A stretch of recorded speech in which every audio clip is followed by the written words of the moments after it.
La policia local de Carlet inspecciona granges i explotacions agrícoles al terme municipal.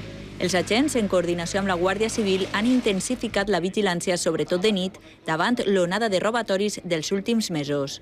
Davant d'esta queixa, des de l'alcaldia ens posarem en contacte amb la Guàrdia Civil per veure si podíem intensificar la vigilància coordinada entre Guàrdia Civil i policia local. Els lladres furten en camps, però les més perjudicades són les explotacions ramaderes. Els robatoris estaven produint-se sobretot en granges com esta. Així, en qüestió d'un mes, els lladres s'han emportat 150 pollastres i també material de coure, tot valorat en uns 20.000 euros.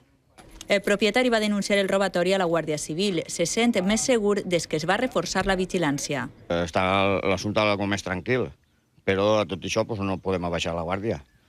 La major presència policial ja ha permès detindre 3 persones a nit amb una càrrega de ferro. Es va procedir a la detenció d'unes persones que havien efectuat un robatori en una de les zones industrials de Carlet. Es va incautar divers material i han passat ja a disposició judicial.